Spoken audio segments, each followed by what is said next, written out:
things I want to address is the whole issue of mind control techniques and how this applies to what cults do to control and manipulate their members.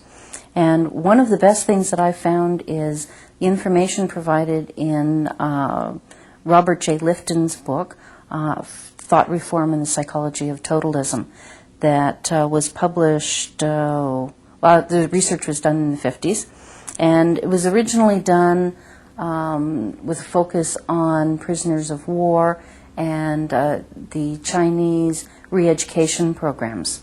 And what they did is they went in and they interviewed people who had gone through the re-education programs and took a look at what techniques were used to change people from behaving in one way or thinking in a certain belief system into adopting what the present propaganda was, and in effect controlling what they thought.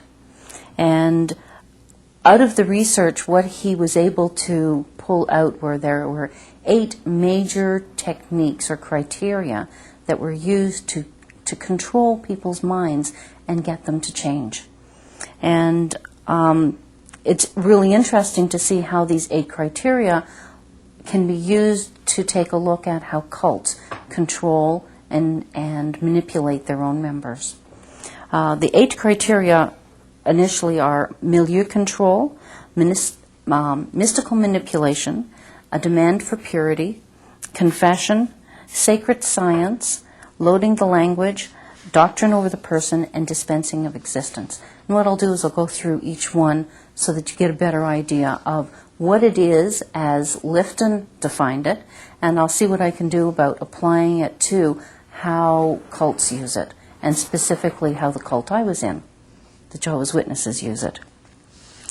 In milieu control, there's an attempt to control the environment, who the person talks to, where they go, who they see, what they do. There are very often rules about who you can see and who you can't, and who you can talk to.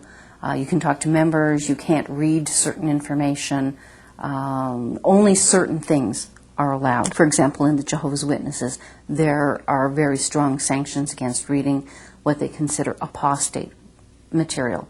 An apostate material would be anything that criticizes their own beliefs. You're not allowed, for example, to talk to ex-members, people who have left because there's possibility they may have read some of the apostate literature and then tell you about it. There would also be a lot of controls and rules about not participating in certain activities. So one of the things that a lot of children who are raised in the Witnesses, for example, experience is they're not allowed to participate in extracurricular activities. They don't get involved in sports. They don't get involved in activities outside of the home. Most of their activities are within the organization and boundaries of what is allowed. And it's made very clear what is allowed and what isn't. The second criteria is mystical manipulation. And in this, a group that is trying to use a mind control technique will encourage you to believe that their thoughts and beliefs are higher than anybody else's, that they actually have a higher power, that God is instructing them. And it becomes very difficult for a person who wants to believe in God and wants to follow what God says to say, no, this is separate from God. So if the organization or the cult can convince you that this comes from God, it adds an extra power to it that isn't there if somebody says, well, it's just the boss that says you have to do this. And by that, they're adding a spiritual element, and cults tend to very often use the spiritual element, higher powers or God, to reinforce their belief systems that these come from God. In the Witnesses, what they do is say that the Jehovah's Witness organization, Watchtower Bible and Tract Society, the governing body of that organization is the only medium on earth that has the power or the information directly from God in how to interpret the Bible and how to pass that information on to their members. And if as a member you think that this is the only way to be accepted by God, then they have an extra pull in authority and control over you. Another thing that they do is the demand for purity. There are a lot of rules about what you can and cannot do in behavior. How you dress, what you eat, what you wear, where you go, how you comb your hair. It was interesting as a witness that at one period of time men were allowed to wear only white shirts. And then they kind of relaxed the rules and men were wearing colored shirts, pastel colors. And then they kind of went, no, you can't wear that. And they were back to the white shirts. Women was always what they considered conservative dress, so skirts around the knee. It didn't matter how cold it was in the winter. Women were not allowed to wear pants when they're in public or going from door to door. And in this way, it didn't really matter what was best for the person, but it was appearances. And so this demand for purity more often addresses the needs of what other people will think rather than the needs of the members of the group. And so the individual gets lost. And about 5 years ago, I went with a girlfriend to an assembly, and just to show her what it was like. And we walked out of there, and she was like, "I can't believe it. They all look the same. You know, all the men are dressed exactly the same. All the women, the dresses are different, but the styles are all the same." And she was just flabbergasted that individuality gets lost. But the demand for purity also goes deeper in instilling a lot of fears about the devil, about being ensnared by people who are non-members of the group, that they may entrap you or encourage you to move away from the organization. There's a lot of guilt that is implanted. And this is interesting because the witnesses will say they're not a cult, but any cult will say they're not a cult. And one of the things that a lot of groups say is, well, we're not a cult because we don't follow people around. You know, people are free to come and go as they please. They've got jobs, they've got lives, they live in their own homes. But the very subtle nature of mind control is that they don't need somebody following you around to monitor whether you're following the rules or not. They teach you to monitor your own behavior and your own thoughts. So you become afraid of doing things because somebody else might see you, but also afraid of your own conscience. And a lot of this is that you don't want to have a conscience that will bother you. So you start obeying all of the rules that they have set in place so you don't feel guilty. And it's not a guilt about, well, I've done something wrong. It's a guilt that somebody else has imposed on you. And, you know, whether I have my skirt an inch above my knee or an inch below my knee, this is not a big sin. And yet they can make you feel like it is. So you're constantly checking to make sure that your behavior is okay. Another way that this gets acted out is a lot of people these days are into garage sales. Witnesses are really encouraged not to go to these because you might get something from somebody's home that is contaminated by demons, and therefore wind up bringing that back into your own home. So you become afraid of accepting things from other people.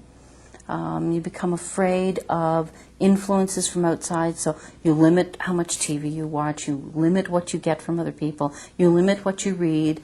Everything becomes, your world just gets smaller and smaller, and the smaller it gets, the more difficult it becomes to have a full life and to be an individual. The next criteria is confession. And one of the things that what happens is when a group instills this fear of guilt and shame in you about doing certain things, then the only way to relieve that guilt is to tell somebody. And the people that you often tell are the elders and the leaders of the cult, or the elders in the case of Jehovah's Witnesses. And very often this in itself is a very degrading experience. A lot of questions about very intimate details sometimes that are really unnecessary to, in fact, I doubt it if priests ask as many questions as elders do. And this is supposed to relieve you, but what it really does is give them more information to use against you. And then later on, that information will always be kept. In fact, they keep records of what you do and what you have admitted to. And it's always like a shadow over your head. The fifth criteria is a sacred science. And again, this comes back also to a little bit of the spirituality, and that their power comes from God, or authority comes from God.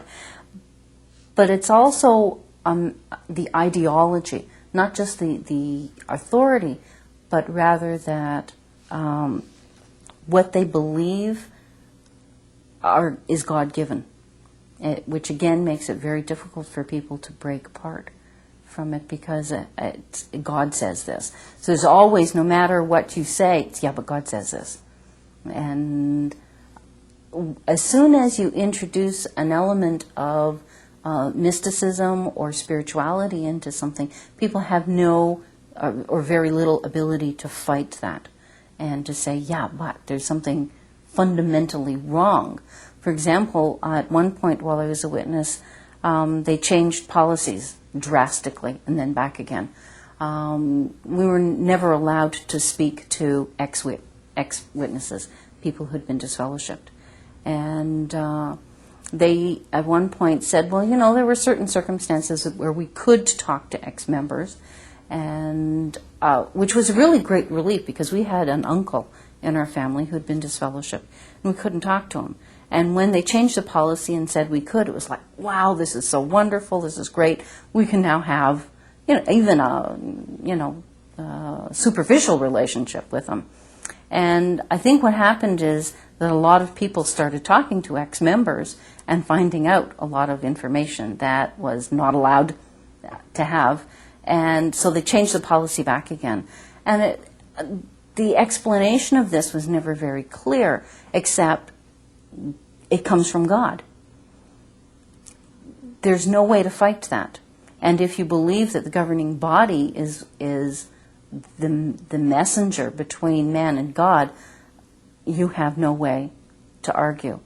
And saying anything different is generally squashed, or you're accused of doubting, and then you're kind of under suspicion.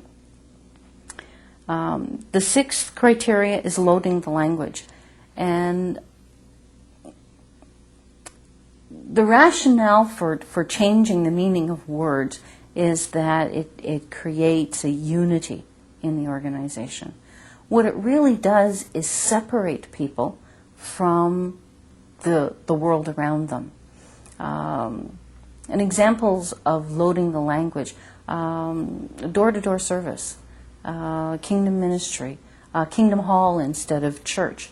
There are a lot of terms like this in the organization that amongst witnesses themselves they can use with great flexibility, and it's not a problem. But when they try to communicate with non-members, they have to define all of these terms because nobody else understands them. And when cults use a technique like this, it's used to separate people from the greater community and make them different. And if you make them different, you can make them feel special, which will want them to stay. But the detriment is that it damages people's relationships with the greater world. The seventh one is the doctrine over the person. And again, this comes back to, it doesn't matter how individual circumstances or a situation is, no two people are the same. No two situations are going to be the same. And what they try to do in the cult is uniformity, and very often called unity. But it's really uniformity, that it erases the individuality, and everybody has to become the same. And if God wanted us all to be the same, He would have made us all the same. But there's such wonderful diversity in people that we need to be able to celebrate that, not squash it. But when you have doctrine over the person, a situation will come up where you were judged based on a rule rather than on the circumstances involved for that situation. The last criteria is dispensing of existence. And in cults, it's like, basically what they say is, if you are within the group, you are saved. If you are outside of the group, you are not. And they define who is inside and outside of the group. Therefore, if you commit something or break one of their rules, you risk being expelled from the group, and therefore you are no longer saved. And as long as you obey all of the rules, then you can remain within the group. This instills, again, a lot of fear about breaking rules. So your membership is no longer about love of God or a love of doing what is right. It becomes about fear of breaking rules. And then a lot of guilt if you do something, because there are so many rules. It's like nobody could possibly obey them all. And that this fear and manipulation that is used, again, is an added control on people, so that you're controlling what you think, what you do, the knowledge that you have, the information. And when a lot of groups will use one or two of these on occasion, of the 8 criteria. Unfortunately, groups like the Jehovah's Witnesses use all 8, and they use them all the time. So that people do not have free will. And one of the things that I was looking at was this whole issue of consent, because people say, well, people choose to be in a particular group. People choose to become Jehovah's Witnesses. But there are 2 things that are required to consent to anything. One of them is that you have to know what it is that you are consenting to. And the second thing that you have to know, you have to have the freedom to say yes and no. And without that freedom to say yes and no, then consent cannot be given. 2 of the things that are required for consent, and to explain why people join, or whether a person has consentingly joined a group. The first is that a person must have full information of what is involved in the cult. And the second is that they have to have the real freedom to say yes and no. And the reality is most cults do not fully disclose all of the rules to prospective members. Very often it's on a kind of need-to-know basis. So they wouldn't say to somebody, well, if you join the Jehovah's Witnesses, you'll never be able to celebrate holidays again. And if a family member leaves the group, you will never be able to talk to them again. Given just those 2 examples, most people would say, forget it. The fact that there isn't that full disclosure, a lot of people are basically manipulated into thinking they're joining something different than what they actually get. And the other thing is, with all of the guilt and the rules and the idea that all of this information comes from God, then the person is not really free to say yes or no, because they're led to believe that what they're saying yes or no to is not an ideology or a belief system, but rather God Himself. So, penalty for saying no to God to somebody who believes in God and wants to do what's right becomes irrelevant. They no longer have feel that they have a choice to say yes or no to this. So very often what you have is a lot of people who are involved in a movement who believe that this is not a cult and do not see how they've been manipulated. And that's part of how the mind control techniques work, because they're so slow and subtle that a person doesn't realize how they're being taken over.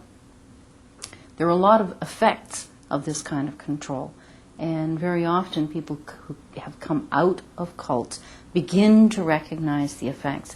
But you can also see it in active members of a group. And there are several stages that people go through and in recovery. But even while people are in a cult, they lose, first of all, I mentioned earlier, their identity. They lose their individuality. But they also lose their ability to think. And this has been taken a look at by a few different people. And what happens is if a group is constantly feeding you the same information over and over again, after a while it becomes it's boring. So people wind up sitting there and tuning out. And the more you tune out, the easier it is for all mind control techniques to kind of implant themselves in you. And it becomes more and more difficult for the individual to challenge those thoughts. So, like the information about my uncle who was disfellowshipped and we could talk to and then we couldn't, and you don't say, well, wait a minute, this doesn't make sense. You just accept that that's the way of things and that the information just changes and grows in new light and all of this. And there's no saying, well, wait a minute, how come it was this way and that way? This isn't a progression anymore. We're going backwards. And even thinking about that is condemned, to think that, wait a minute, this is not the way it's supposed to be. But people are so programmed not to think that these kinds of thoughts rarely enter their mind. And if they are, they're kind of pushed down. So thinking becomes difficult. Being able to reason things out becomes difficult. And this transfers to their general lives. So very often people drop out of school. But as they're becoming witnesses, they'll leave school. It's too much of a challenge because their mind is slowly shutting down. A lot of people become depressed. And there have been some things that I've read where depressed people become witnesses, or people from difficult lives become witnesses. But there's also some information coming out about people, once they have joined, they become more depressed. And part of this is the loss of individuality, the loss of dreams for what they had planned career-wise. As a child, I wanted to be a therapist. And as a witness, that would have been totally inappropriate.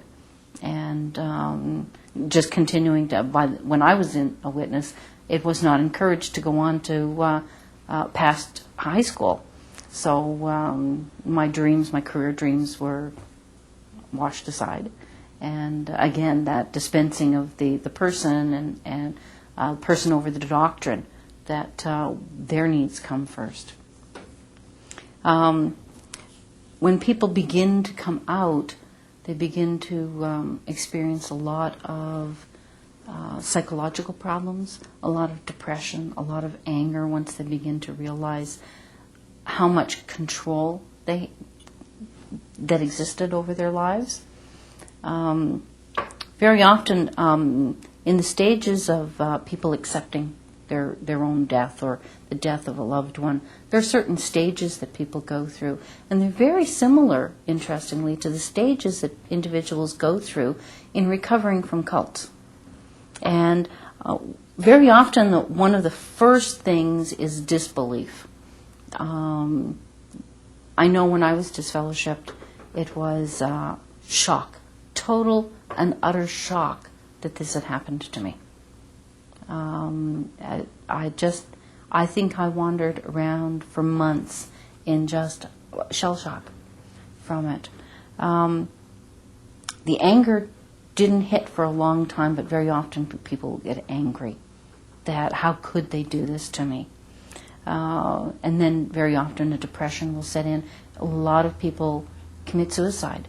And sadly, this is covered up because that control of information that they have, they don't let people know that when somebody has left the organization and committed suicide, they don't want anybody to know that there's a connection. And they'll say, well, it was anything else except how they were treated. Very often people go through a bargaining stage, or they'll try to well, maybe the organization wasn't so bad, maybe it was me, maybe I can go to meetings sometimes. So there's this whole period where people will kind of, maybe can have 1 foot in, 1 foot out, and they'll try that, or they'll say they'll just go back. A lot of people find that because of the language control and being separated from other people for so long, they find it hard to reintegrate into the world. So they kind of figure it's just easier to go back to what they knew, and they'll go through the trial periods and get reinstated. And then some people will either accommodate to an living outside of the organization and just kind of still believe what the organization taught but not want to live it. And some people will be able to have full acceptance of the experience and heal towards, yes, that was a negative experience, but I can still grow and move past it. And it's a very difficult challenge for people to move through these stages. Because very often they've been told for years that there's something wrong with them, rather than there's something wrong with what they've been taught. And especially if they've been taught, again, this information comes from God, it becomes more and more difficult for a person to believe that it's not them. It's like, well, me or God. And the organization, in the case of the witnesses, kind of winds up being lost in there. And yet, they're the real middlemen that are controlling everything. It took me 10 years after coming out of the group to even begin to read any information about Jehovah's Witnesses and their mind control techniques, or even anything at all about them that was negative. And a lot of people will say, well, then it couldn't have been so bad because, you continued to believe it for a long time and, you went off and lived life. And my response to that is that the mind control techniques are so strong that even after leaving for 10 years, they still had an effect. And that's how powerful mind control really is. That even years, decades after leaving, a person can still be under the influence. Yeah. Well, what will happen for a lot of people is, well, if God has expelled me from the organization, then I must be a horrible person. And people will live up to or down to the reputation that's put on them. And so a lot of people will just go out and live the life that we were told ex-members lived. It becomes the self-fulfilling prophecy, and we act it out. Not all do, because some actually are able to go on and live, kind of not go in that direction. Probably more of rebellion than anything else. But many people follow that route of drugs and alcohol and all of the things that the witnesses said would happen if you left. And then they can stand there and say, see? and the person says, well, you see, they were right for throwing me out. In reality, the drugs and alcohol and just misabuse of yourself is just a self-inflicted, it's the anger turned inward. Instead of out at the organization, which you've been taught is out towards God, which is not allowed, you turn it inward and you die inside. And it takes a lot for people to begin to move into taking a look at what happened, because there's so much fear put about it. It's like you're getting, basically aligning yourself with Satan if you start reading anything about the organization. It's becoming what they said you would become, which would be useless.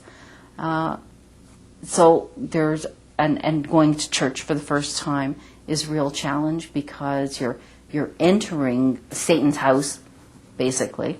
And people have tremendous fears years and years after leaving because the techniques are so strong, not because this was, just a simple choice that people made. It took me a couple of years of reading material after the 10 years, and then another couple of years of reading before I had the courage to go into a church. And even then I went with like a friend on each side, because the fear of, being struck dead by walking into a church was so enormous that I felt like a cripple. But the interesting thing is, when I came out of there, and I was scared the whole time. I just sat there the whole time going, oh my God, God's going to see me in here. The more I went, I came out feeling free and light, and lighter than I ever had before. And it wasn't like, my girlfriend tried to say it's because God has, blessed you or supported you or whatever. I don't know how I feel about that. But I think what it was releasing all the bounds that were around me, that were chaining me down into thinking that walking into a church was such a horrible thing, and that I was such a horrible thing for having left. The reality is, I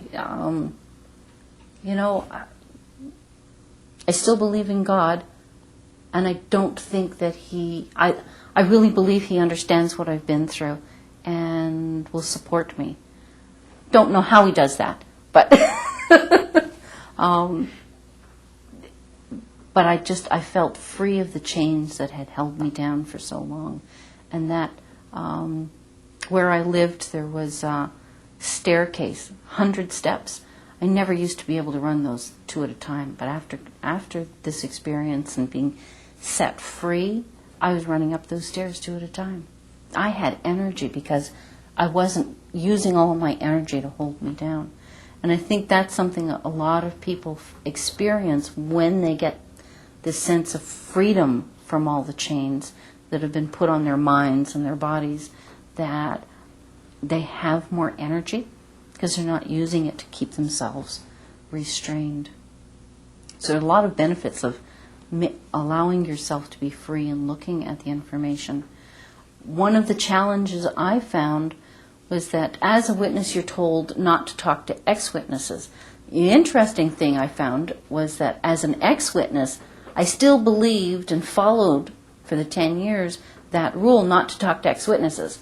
So here I was, an ex-witness, still not talking to ex-witnesses, which is what I really needed to do.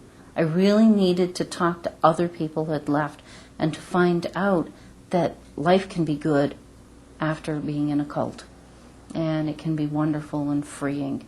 And those rules just kept me chained for another 10 years. Because if I had managed to see that I could to talk to other ex-members, then I probably would have been freer a lot earlier. Yeah. I do know that my children, who were raised up until they were 8 and 12, they were raised as witnesses, that they had nightmares. I remember reading the children's book to them, and the pictures of, bodies piled up, and actually that wasn't a children's book. I think that was some of the Babylon the Great books, and that was kind of scary for kids to think that, if they didn't obey, they would wind up like a dead carcass, and with the birds picking over their bones. So they had nightmares over that. And that's, I think back, what a horrible thing, an image to give to young children, that if they don't obey, they're going to be, raw meat for the birds.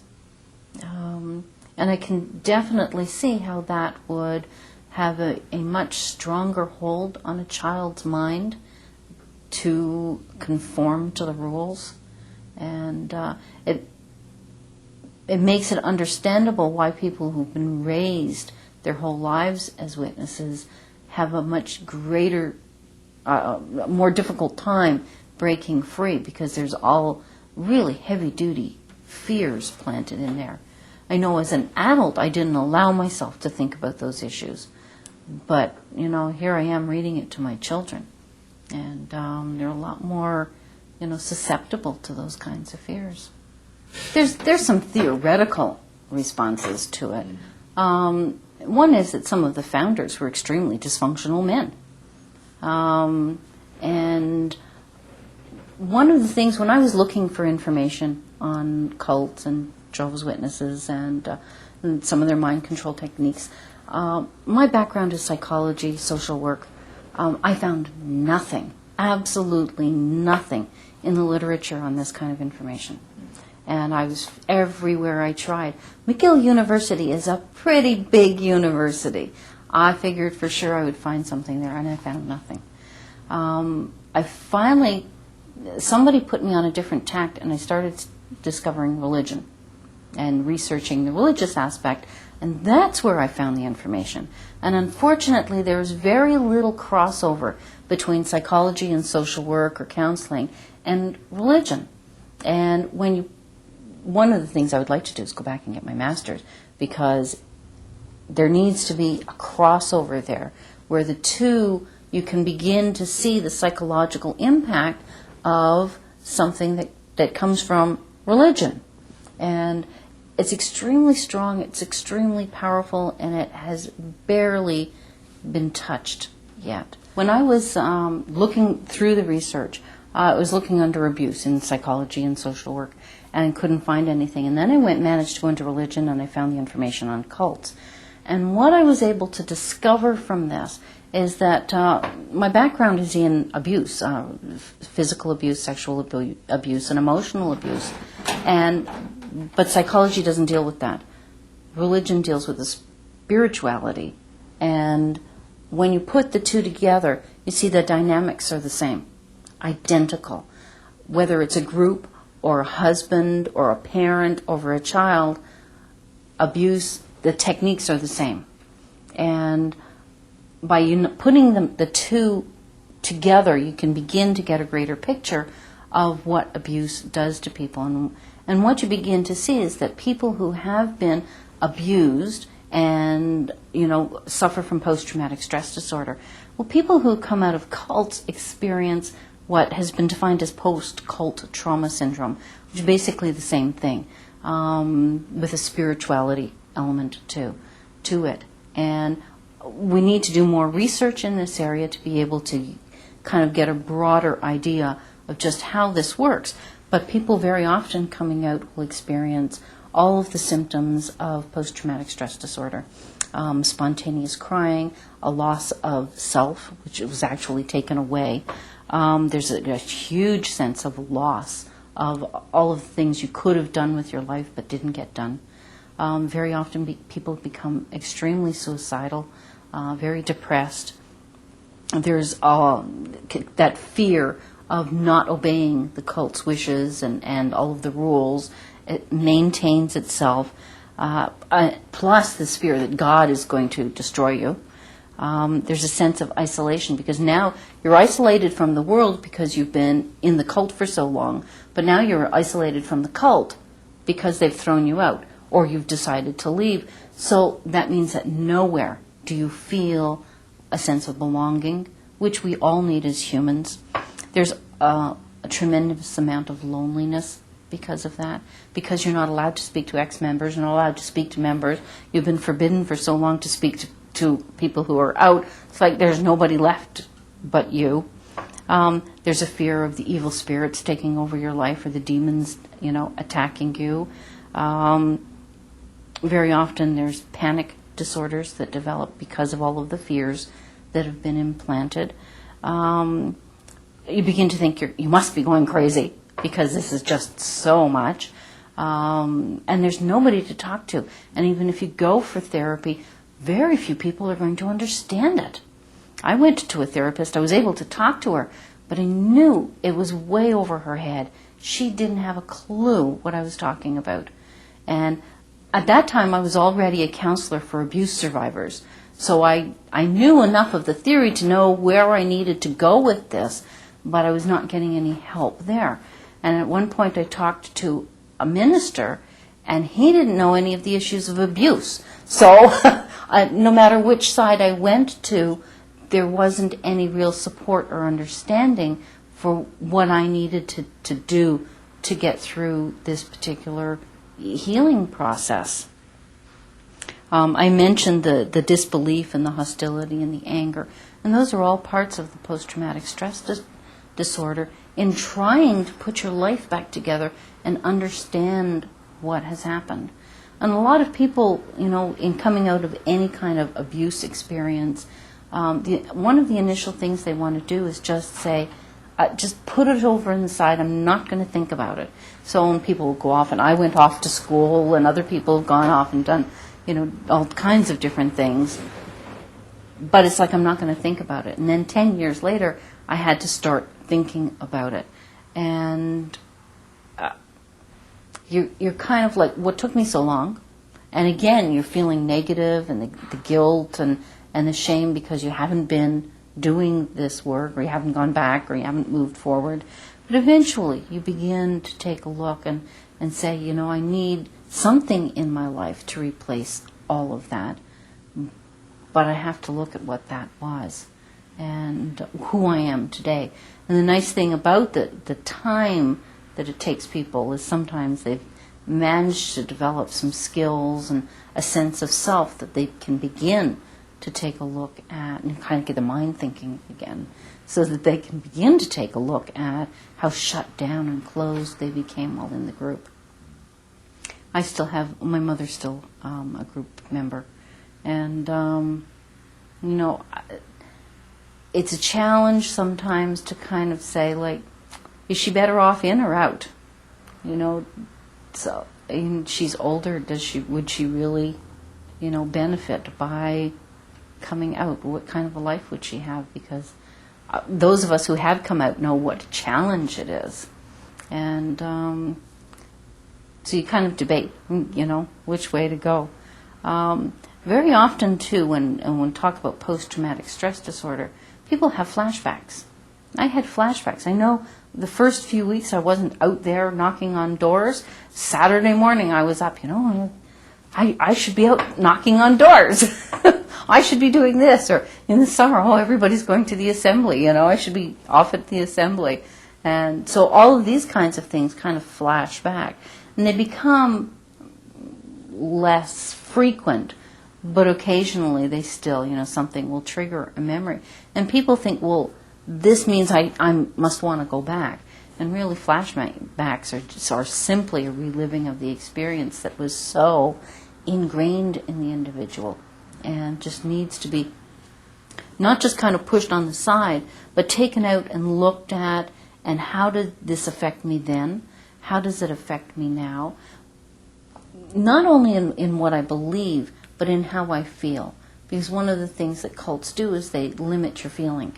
You're not allowed to be too happy or too sad. If you are, like, for years, I hid my depression. And people need to be able to learn how to feel again, how to cry again. For years, I never cried. And I cried after I left. Let's go with the abuse, because I think it sets up what made me so vulnerable. Oh, I see. Okay. Because I think that's really important for a lot of people. It's amazing, how many people admitted to me that they had been abused before they became witnesses. Yeah. And these were, while I was a witness, people, my friends, almost, I'd say about 80-90% of my friends had been abused before they became witnesses. And this sets up a particular dynamic for the love bombing. And it's like, I think that's important to bring out. Excellent. My first 10 years of life was extremely abusive. We were not Jehovah's Witnesses, but in the first 10 years I experienced a lot of physical, emotional, and sexual abuse. When I was 11, I had been living with my father. At 11, I went to live with my mother, who was studying with the witnesses. So that was my first introduction to the witnesses. And during the 1-year period where I was living with her, her boyfriend, who was also studying with the witnesses, was sexually abusing me, and there was a lot of physical and emotional abuse going on there too. And as a consequence of her finding out about this sexual abuse, I was sent into foster care. Now, I'd had 1 year of going to meetings and going from door to door and the witness life. And I was sent into foster care, and I was not allowed there to speak to witnesses or have any contact with them. So here I was in an environment where I had no contact with the witnesses, but the interesting thing was that I continued to behave like a witness and to believe that if I did that, then God would approve of me. So I went to school in grade 8, 9, and 10, not participating in extracurricular activities, not standing up and singing the anthem, not participating in any of the holidays. So basically doing all of the things that witness kids did. And the interesting thing was that there were a few witness kids in the school who didn't have a clue who I was, saw me sitting out in the hallway like they did, and never approached me, never talked to me, never asked why I was doing all the same things they were doing. And it was the most bizarre situation. And yet, here I was doing all of this and not having any contact with witnesses at all. And I look back and I think, wow, that 1 year in a child, 11 years old, was strong enough to implant that for 3 more years. At 16, I went back to live with my mother, and within a year I was baptized. And another year I was married, and a couple more years after that had 2 children. And the marriage itself was imposed, and I would even say arranged by my mother. She was very anxious to have me married and out of the house, and I guess so she wouldn't be responsible for me anymore. But also there's tremendous fear on her part that I would have sex outside of marriage. So there was, don't want to break that rule. So she got me married as quickly as possible. And to somebody who was baptized a week before I married him. So a really new convert. And he was very enthusiastic, and within a few years rose up through the ranks and became a ministerial servant and eventually an elder. And one of the things about any authoritarian group is that the people at the bottom have no power, and children and women have no power. And since he was moving up through the ranks, ministerial servant and elder, he had power, and he used it to control us, to abuse us. He beat the children, and of course the explanation or excuse for justification for that was that it was Bible-based, that he should beat his children. But his beating involved also kicking and punching. And they were little at the time, and I would try to, get in there and pull them out of the room. And sometimes I was able to do it, and sometimes I wasn't. And I didn't like it after growing up in that kind of environment. It was really hard to stay there. But one of the things, when I went back when I was 16, here I had been a child who had been abused badly most of my young life. I had been shipped off to foster home and had no contact with my brothers or any of my family. And when I got back at 16, I was welcomed with open arms into the congregation. It was like they remembered me, and I think for the first time in my life I had a sense that somebody cared that I was around. And that's a really powerful drug to somebody who's been abused and abandoned. And what I found with a lot of people I knew is they also had abusive backgrounds. And by by joining, and it's by no means not all witnesses have this kind of background, but a lot do.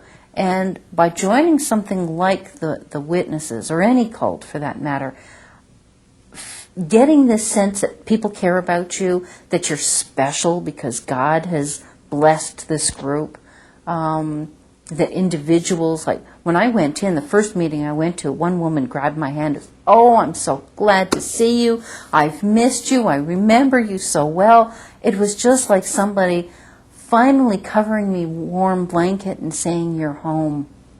Welcome." And it was like water to, a man in the desert. It was wonderful. And that was such a strong hook for me, and I think it is for other people too. And it's a hook that keeps people there. Because even though once you become a full-fledged member, a lot of that disappears, there's always, once you've had it, there's the hope that if you can be good enough, you'll get it again. And it's only because you've got all these negative thoughts in your head and you're not doing everything perfectly that you're not getting it. So it keeps you working harder and harder to strive to get that sense of acceptance and belonging. And this is an abuse dynamic. And this is why women stay in abusive relationships. It's also why people stay in abusive cults, because there's this constant kind of dangling the carrot that if you're good enough, you will get everything that you've been promised. And unfortunately, you never get it. You're on the treadmill, and you're running and running, and you're told you're still not good enough, and so which keeps you working harder and harder. And it becomes so, it's extremely manipulative, but it's a dynamic that is really difficult to break out of because you don't realize what it is, especially if as a young child, that's all you ever knew. And so for people who were raised as witnesses from childhood, to them this is perfectly normal. And we gravitate towards what's normal. And that's why I think a lot of people from abusive backgrounds will enter into cults, because to them this is normal, which is kind of sad. From there, so I'm married. I have a couple of children. My husband is an elder. He's abusing us. He's using the Bible to demand sexuality on demand. I was trying to deal with the abuse from my childhood, and I had a husband who was abusing me sexually. It was overwhelming. I became extremely depressed and suicidal. I felt like there was no way out. When I married this man, 2 weeks later, I realized I'd made a horrible mistake. But because they don't believe in divorce, I was stuck, so I tried to make the best of it. And I stayed for 15 years and just got more and more depressed until daily I was thinking about dying. I even started making arrangements, talking to people, will you take care of my children if something happens to me? I was kind of trying to set it up so that I knew who my ex-husband would marry, so that they would have a mother. I talked to people and in case he didn't marry, will you be there for my kids? And I was working on making plans to commit suicide. And I just realized I didn't want to die. I wanted to be free. But the only way to be free was to either die or commit adultery. That was the only way away from this man. And I just knew I couldn't go to the elders with this. He was one of the elders. And my experience with men to that point had been really negative. So there was no basis for me to believe that they were going to support me. So I actually met somebody, and I had a sexual experience with him that turned into a rape. And being the victim and sexual abuse survivor, I felt it was my fault. I didn't even recognize it was rape for about 3 years when I started doing some research. on date rape, and then it was like, oh. But it took me a year to tell my husband that I had committed adultery and that I wanted a divorce. And he said, oh, I'll forgive you. We could go on, and it's like, I'm not going through all of this just to be forgiven. I want out. But being out, getting a divorce, meant I also had to leave the religion, because I didn't see how I could stay and be a witness and get the divorce. So my option was get the divorce, then he's free. Another big, huge dynamic in here was that my husband was always threatening that if I didn't provide sex on demand, he would commit adultery and it would be my fault. And this whole issue of blood guilt that they instill in people, that if a wife does not fulfill her sexual obligation to her husband, if he commits adultery, then she's responsible. So forget his responsibility in this. She winds up being responsible. And therefore, God will condemn her. So to let him off the hook, in my very warped kind of thinking at the time, I figured, okay, I'll commit adultery, then he's free to remarry, and then I won't be guilty if he commits adultery. And that way I only have my own blood on my own head and not his. So this to me, other than suicide, seemed like a rather reasonable alternative. So that's the route I went. And then once I told him I had committed adultery, it was bringing the elders in, which was a humiliating experience. The questions were in detail. When I finally told them that it had turned into a rape, they didn't believe me. And they said, well, if it was a rape, then you're not free to marry. And it's like, well, I was there. I did, go down this route. And it was just really awkward and uncomfortable. A lot of details they really didn't. All they needed to know was that it happened. And I wanted my divorce. I got my divorce, and then, of course, had to leave the witnesses too. One of the other things that, in doing it this way, he knew that I was going to tell the elders that I had committed adultery. Here he is. He's an elder in the congregation. Everybody's looking up to him, and like he's counseling people on their marital lives, and outwardly, I made it look like we had the ideal family. And people would say, oh, you have such a wonderful family. When I get married, I want a family just like yours. And I would want to be sick, but it's like, oh, well, thank you very much. And again, that pretense and not showing people what was really inside of me, because that would have been totally inappropriate, not allowed, to show that I was having problems, severe problems. I did try talking to some elders' wives about it and about my past abuse, and they were like, oh, well, I've never heard of such a thing, and I don't know what to say to you. And there was no support, no help. At the time, people were not allowed to go for therapy. We did try that route eventually, and my husband, after the second time, went, there's something wrong with her, fix her, and everything will be okay, which in his terms meant, as long as I get sex on demand, it's like, no problem. So just get her to change her mind. So I went for the divorce, and that was it. Got the divorce quite easily. And then my mother stopped talking to me. My family stopped talking to me. He remarried, and my family went to his wedding. Wouldn't talk to me, but they all went to his wedding.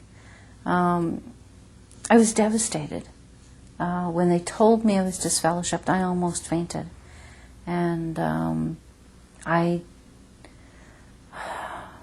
during this whole procedure of committees and the disfellowshipping thing, my husband admitted to them his abuse of me. And I think what really hurt was that for 15 years he had been abusing me behind everyone's back and keeping it a secret.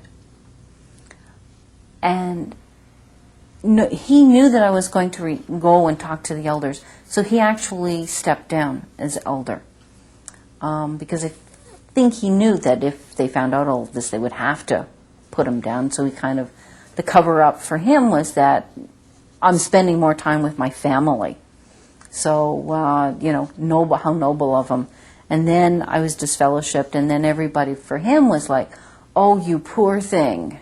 So he got all of the support and the empathy and everything. And I was left out there drifting. I made one sin in 15 years and was disfellowshipped.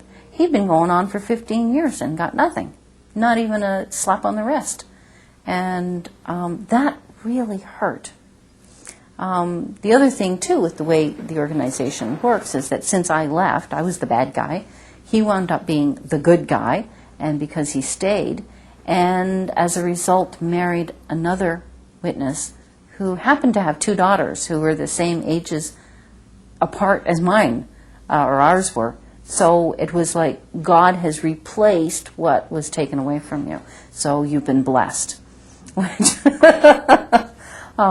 So the faithful wind up being rewarded, the unfaithful wind up being expelled, and nobody knows the truth. That my one-time mistake, which turned out to be a rape, wound up being, reason for disfellowshipping. And his 15 years, there's not even a note in his files about it. Because I went back about 5 years later to ask about being reinstated, because I was just so lost out in the world. I figured, okay, I'll go back and at least I'll have some friends once I'm reinstated. And I was treated so badly by the elder. And he was one of the elders on the committee, and he says there's nothing in his file about anything that he said. So, a total whitewash. And I was treated so badly, I think, because if I went back, they knew I would tell the truth, which meant that I would be sitting there telling them that an elder had been abusing his wife severely and his children while he was an elder, and nobody did anything about it. So it's easier to make sure that I never go back. And I called different congregations, and I got the same, no, very, very nasty responses from people, because I'm a real threat to their version of the truth, that he's a nice guy, never did anything wrong and didn't deserve what happened. Interestingly, his second wife has done the exact same thing, committed adultery so she could get away from him. And that just happened this past year. And I guess she realized what I'd done and decided to take the same route. My children have suffered through all of this. They suffered for all the things they lost while being witnesses, growing up in school and being apart from the other children, not being able to celebrate birthdays and Christmas and other holidays, just not being able to participate in things in school. My youngest daughter I think would have been an extremely talented musician if she'd ever had lessons. But there was no time with that between meetings and service and studying and everything. So that's a huge loss. My older daughter is married now and has a daughter of her own, and she's beginning to celebrate all of the holidays and everything with her daughter. And she says, I'm so sad. I missed out on all of these things that just are fun. Just nothing horrible about them. And yet as a witness, you're not allowed. So that's painful to listen to, my children talk about what they've missed because of it. And I think there's some anger on their part that, why did I put them through that? And as well, I was just as caught in it as you were, and yeah, it was wrong. It was a terrible way to live. But we're all free now, and we can make other choices for our lives, which is really nice. But, I look at them and the damage, and they stopped going to meetings when they were 8 and 12. Actually a little older, probably 9 and 13. But even as young adults, they still have a harder time integrating into society and knowing what real family and what real caring is, because what you get in the witnesses is very superficial and what is allowed and very controlled, as long as there's conditions on love. And so they're still struggling with some of that in knowing that love is unconditional. Families are. I would suspect very high. I know it's retrospective and probably doesn't count for very much, but even before I left, I could spot other victims, people who were being abused within the organization. And I know when I was about 13, there was a young girl in the congregation, and I just knew her father was sexually abusing her. Her father was an elder. And I've since learned that I do have an ability to spot other abuse survivors. And I'm dead on, I'd say 99.9% of the time. And later on, it actually came out in the newspapers that it was a big thing out in Canada, that this girl had been abused by her father, an elder, while he was an elder in the congregation. And I was like 13 years old. I spotted her. I knew that she was being abused. So I would say that statistics are, despite the denials of the organization that abuse doesn't exist within the organization, I'd say it's probably rampant, because, who do you go to if you're, it's an old boys gang, even, within the congregations. They're only going to report what doesn't reflect badly on the organization. Let's face it, an elder or any brother in the congregation is abusing his family, it's not going to appear too great if it hits the media. So, and even when I went for counseling, I was told very clearly, don't let them know you're a witness. And yet that's a key element of what was going on in my life. Because if as long as they want to portray this idea that there are no problems in the organization, then going for help and telling people you're a witness is a great big signal that, well, wait a minute, there are problems with witnesses. I've also done work counseling people who are witnesses, and they knew I was an ex-member, but they didn't know where else to go for help and understanding in what they were dealing with. And I guess they figured that I was safe to tell because, as a therapist, I'm under, confidentiality rules. And there are a lot more problems in the organization because of the code of silence that exists and the authoritarian way of structure. That, what the top guys say goes. And a lot of fear of going against that. Few kept in place with their biblical justifications, you might say. Yeah. Mm-hmm. Biblical justifications and this whole idea that the organization equals God. And it doesn't. Even though they say it doesn't, the implication is there that they are God's only representative on earth.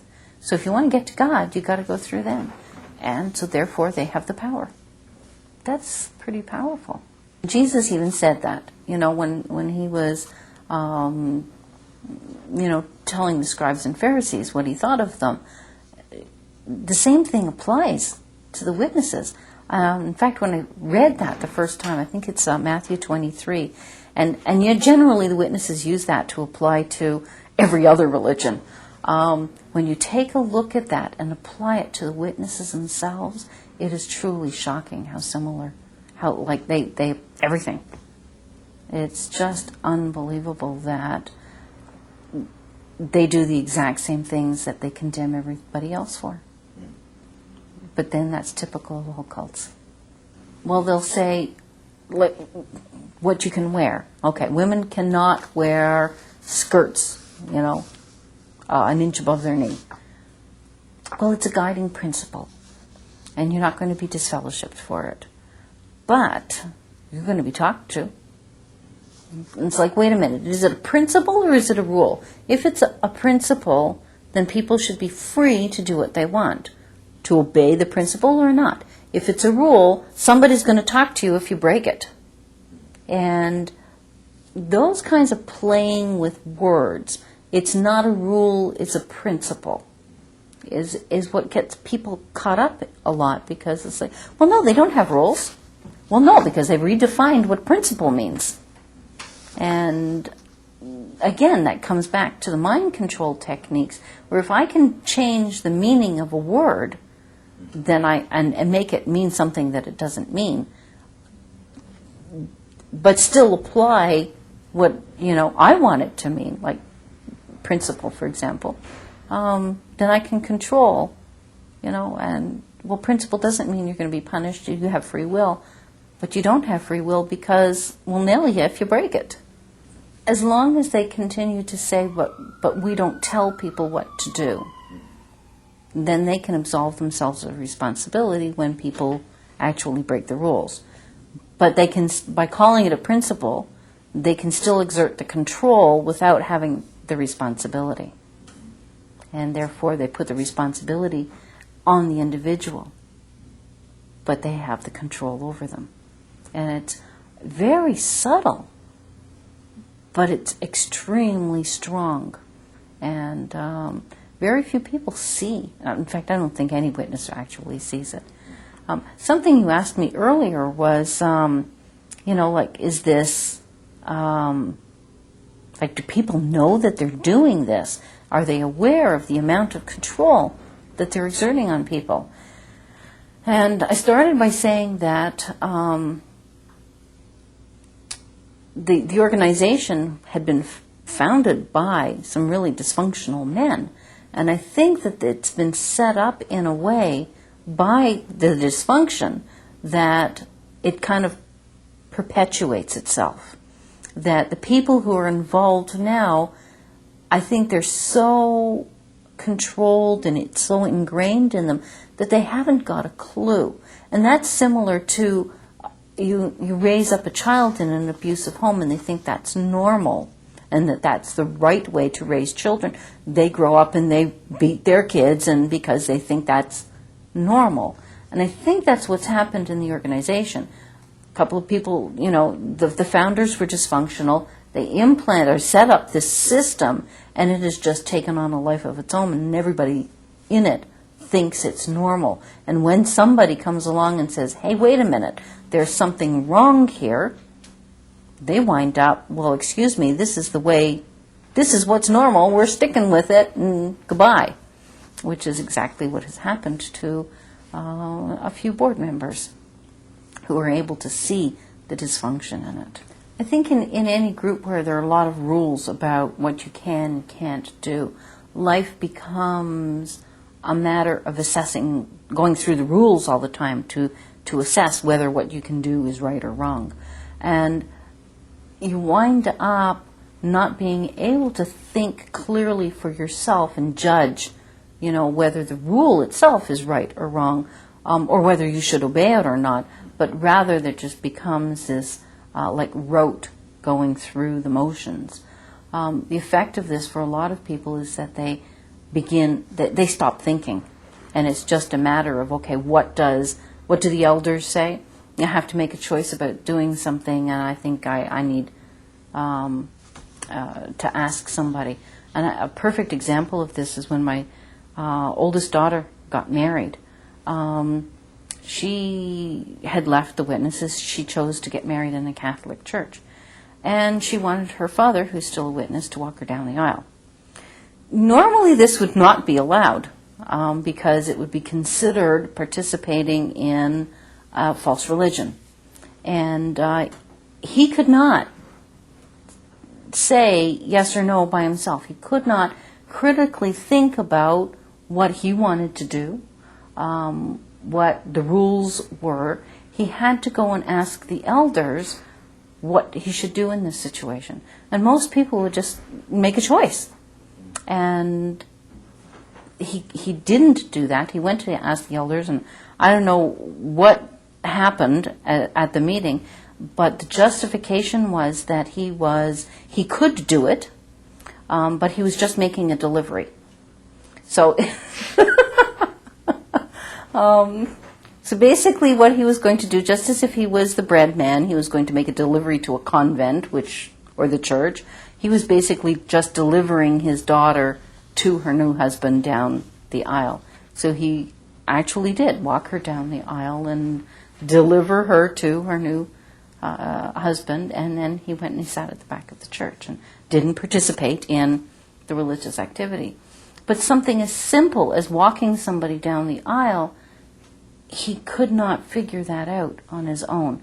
He had to ask permission, or under what circumstances can I rationalize participating in this function. And a lot of people in cults are reduced to that kind of living by the law rather than being able to think for themselves.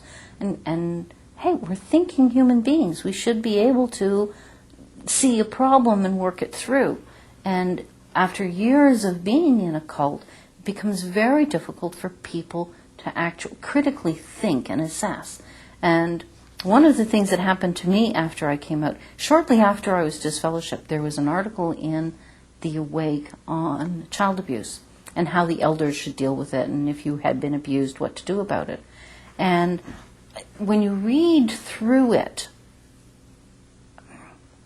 it sounds good when you just kind of quickly read through, but there are pieces missing. There was also another article on whether Jehovah's Witnesses were a cult.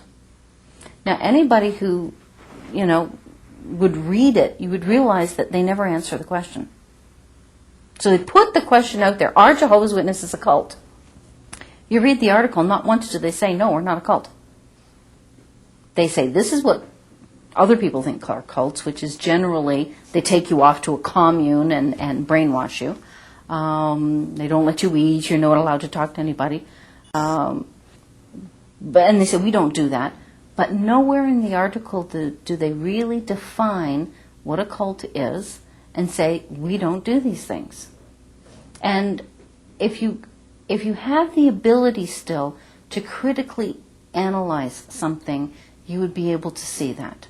But once that ability is taken away through the mind control techniques, you read it and it's a blur. You don't read between the lines, because in any of their magazines or their literature, there is more not said than needs to be said. And it's that critical thinking ability that allows people to say, what are they not saying? And that's been taken away. And I know when I came out, going back to school was really difficult, because I had to learn how to critique as I was reading, and to say, well, one of the courses I took was on research, and how do you evaluate the information you get and whether it's correct or not. And very little of the information in the Watchtower or any of the literature is actually correct. I think for people who have come out of any cult, and it's important to find other people who have been in. One idea I really like is to find somebody who's been in a different cult and compare notes. And you'll begin to see, wait a minute, there's an awful lot of similarities here. And the reason for that is that if you go to somebody first from your own cult, that programming to defend them is so strong that whatever they say, you kind of, it gets canceled out. So when you talk to somebody from a different cult and you see the beliefs are the same, the structure is the same, their feelings are the same, you begin to equate that there's something more here. From talking to somebody outside of the group, from a different cult, then move into somebody who has been from the same group and start comparing notes and talking. Read as much as you can get your hands on, and find support groups if there are any. If not, try starting one. A lot of them are popping up all over the place. And then I think it's really important for people to get counseling. And sadly, it's really hard to find. Very, very few people understand the dynamics of abuse, never mind the dynamics of spiritual abuse. And it might basically have to interview therapists and find out if they've read certain books, if they understand abuse dynamics. That would help. If you talk to a minister and he understands abuse dynamics, he might be able to key into this. Ideally, find somebody who's been through cult experience and understands the coming out process. But they might be hard to find. I think we need a lot more research and training to help therapists understand the dynamics of this abuse. There are some fabulous books out there that people can get hold of, and the internet is a gold mine. Get on the internet and do your research. There's people out there. There's information galore. And failing that, go to your library and look for information on cults. Well, spiritual abuse can be emotional, physical, psychological, sexual. It can be any of those. But there's an added element of using a higher power, higher authority, God, or however that is defined by a group, whether it's the individual saying, I am God, or, like the witnesses, his governing body is the mediator between people and God. So there's this added element of spirituality or higher power that is used to control and manipulate people. And in doing so, it robs people ultimately of their spirituality. Because if somebody's controlling it, then you don't have your spirituality anymore. Somebody else has it.